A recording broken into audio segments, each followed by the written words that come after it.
Hello అండి, అందరికీ నమస్తే. మనము నిన్న ఒక న్యూస్ చూసాము. ఏంటంటే ఒక ట్రాన్స్జెండర్ అతి దారుణంగా చంపబడింది. అది కూడా ఒక 5-6 కలిసి సామూహికంగా చంపారు కేవలం డబ్బుల కోసం. ఈ డబ్బుల కోసం అనేది అంటే నార్మల్ పీపుల్ ని చంపడం ఓకే, కానీ పాపం తను భిక్షాటన చేస్తూ తీసుకెళ్లి మరి శ్మశానంలో చంపేశారు. అసలు ఎలా జరిగింది, ఏం జరిగింది అనేది మనతో పాటు ఉన్నారు, ఆయన అడిగి తెలుసుకుందాం. నమస్తే మేడం. నమస్తే అండి, నా పేరు వీక్షిత. నేను లింగంపల్లి నుంచి మాట్లాడుతున్నాను. మొన్న షీలా ఇలా మర్డర్ జరిగింది. గంజాయి బ్యాచ్ వాళ్ళు చేశారు. ఇలా ఒకరు కాదండి, ఈ నెలలో చాలా ఒక 5 to 6 మెంబర్స్ వరకు అయ్యారు. అంటే బయటికి రాలేదు ఏ విషయాలు కూడా, అన్ని లోపలికి అప్పుచ్చారు. ఇదేంటంటే కొంచెం దగ్గర నియర్ బైగా జరగడం వల్ల దీని ఒక వైరల్గా తీసుకొచ్చారు. ఇలాంటి మా కమిటీలో చాలా జరిగాయి. చాలా మంది ప్రాణాలు కోల్పోయే ఉన్నారు. చాలా మంది ప్రాణాలతో బయటకు వచ్చి వాళ్ళు ఇక్కడ నుంచి వదిలేసేసి వేరే రాష్ట్రాలకు వెళ్ళి బతుకుతున్న వాళ్ళు ఉన్నారు. ఈవెన్ నాకు కూడా ఒకసారి ఇన్సిడెంట్ జరిగింది. బట్ ఆ ఇన్సిడెంట్ నేను ఫేస్ చేస్తూ ఇప్పటికీ నేను ఉన్నాను, భయంతోనే బతుకుతున్నాను. ఇలా మేము భయపడుతూ బతకాల్సిన రోజు వచ్చింది, కానీ ఎవరు ఏ యాక్షన్ అనేది తీసుకోలేదు. ఫస్ట్ టైం ఒకరు ఒక యాక్షన్ తీసుకొని పట్టుకోవడం అనేది షీలా విషయంలో అది నేను అప్రిషియేట్ చేస్తున్నాను పోలీసులని. బట్ ఇట్లా ఈ సపోర్ట్ అనేది ప్రతి ఒక్కరి విషయంలో ఉంటే బాగుంటుంది. కానీ మనం చూస్తూనే ఉన్నాం, ట్రాన్స్జెండర్ అంటేనే చిన్న చూపు చూస్తున్నారు మన రాష్ట్రంలో. అలాంటిది ఇప్పుడు కేవలం ఇప్పుడు షీలా ఒక వ్యక్తే కాదు, ఇంతకు ముందు కూడా చాలా మర్డర్స్ జరిగినాయి. నమ్మించి మోసం చేశారు అండ్ ప్రేమించి తీసుకెళ్లి మరి చంపేశారు. అసలు ఇలాంటి జరిగేటప్పుడు అంటే ఎలా నమ్ముతున్నారు మీరు, ఇంకా ఎలా నమ్మకంగా ఉంటున్నారంటారు? ప్రజల్ని ఎలా నమ్ముతున్నారు? ఒక మాట చెప్పాను అంటే నేను నా పర్సనల్గా చెప్తున్నాను.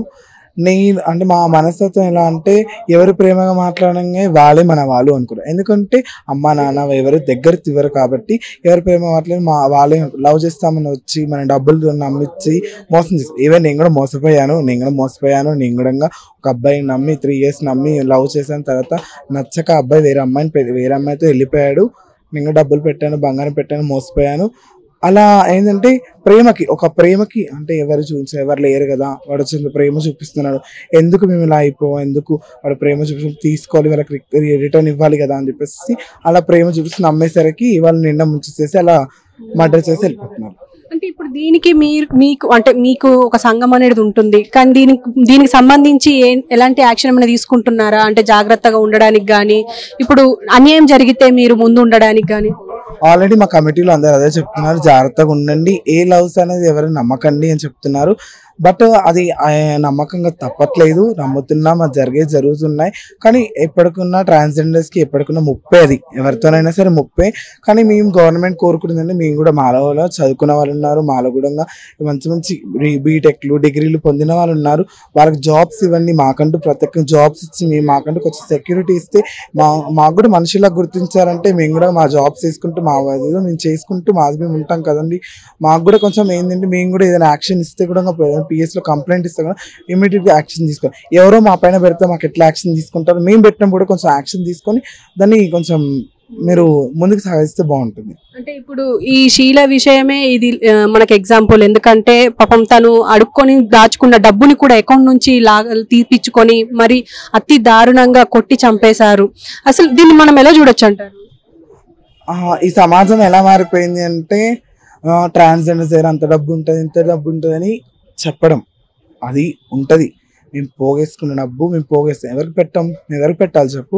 అమ్మ నాన్న ఏమంటే డబ్బులు ఇస్తేనే ఇంటికి రా అంటారు, ఫ్రెండ్స్ ఏమంటారు డబ్బులు ఇస్తేనే మాతో మాట్లాడరా అంటారు. ఎవరైనా సరే అవన్నీ వీళ్ళకి ఇచ్చి డబ్బుతో ప్రేమ చూపించే వాళ్ళెందుకు అని చెప్పేసి పోగు చేసి మా గురువులకు కానీ మాకు కానీ అందరు పోగు చేసుకుని మాకంటూ సొంత నివాసం ఉండాలి, ఎంతో కొంత బంగారం ఉండాలి. అవన్నీ మేము ఏదో కష్టపడి ఏదో ఓపెనింగ్స్కి వెళ్ళో ఏదో భిక్షాటనకి వెళ్ళో మేము ఏదో చేసుకుంటున్నప్పుడు ఇలా డ్రగ్స్ బ్యాచ్ వచ్చి ఆగడాలు చేస్తాం. మేము ఆగడాలు చేసినప్పుడు ఎదురయ్యి మేము పోలీసులు కంప్లైంట్ ఇచ్చినప్పుడు వాళ్ళు ప్రత్యేకంగా తీసుకోకుండా మా పైన రిటర్న్ కేసు మీరే ఇట్లా అడుగుతున్నారు, మీరు వెళ్ళి ఓపెనింగ్ దగ్గర ఇంత అడుగుతాం అంత ఓపెనింగ్ దగ్గర మేము అడుగుతున్నాం, మా భిక్షాటన అది, మీరు జాబ్స్ మేము అడుక్కుంటాం, డ్రగ్స్ పొలం పట్టుకోండి, అలా చేసేవాళ్ళని పట్టుకోండి, మమ్మల్ని అడుగుతుంటారు మీరు. అంతే కదండి. ఓకే. సో చూసారు కదా, గంజాయికి అలవాటు పడి మరి అతి దారుణంగా షీలని చంపడం అయితే జరిగింది. అయితే ఇప్పుడు దీనికి ఒక చరమగీతం పాడాల్సిన అవసరం ఉంది. ఎందుకంటే వీళ్ళకి ఉపాధి అనేది చాలా తక్కువ, ఉపాధి అవకాశాలు అనేవి చాలా తక్కువగా ఉంటాయి. అందులో వీళ్ళు వాళ్ళకి జాబ్స్ ఇస్తే ఖచ్చితంగా వాళ్ళు ఇలాంటి మానేస్తారు. అంటే భిక్షాటన కానీ సిగ్నల్స్ దగ్గర ఉండడం కానీ, అలాంటిది ప్రభుత్వం ఎలాంటివి చేయనప్పుడు వాళ్ళకు ఉండాల్సిన ఒకే ఒక ఆధారం అదే అని చెప్పేసి కూడా మాట్లాడుతున్నారు. సో మనకు జాబ్స్ ఇస్తున్నారు, పక్క రాష్ట్రాల్లో పెన్షన్స్ ఇస్తున్నారు. ఈవెన్ మొన్న రీసెంట్ గా చంద్రబాబు నాయుడు గారు కూడా పెన్షన్ ఇస్తారు. మన రాష్ట్రంలో ఎందుకు ఇంత బ్యాక్వర్డ్ ఉంది? ట్రాన్స్జెండర్ ఎందుకు ఇలా చూస్తారు చులకనగా? First of all channels respect ఇవ్వండి, రెస్పెక్ట్ ఇచ్చి మాకంటే ఒక ఉపాధి కల్పించండి. బరాబర్ మీరు దేనికంటే మేము దానికి లొంగడానికి మేము రెడీగా ఉన్నాం. ఓకే అండి, థ్యాంక్ యూ వెరీ మచ్.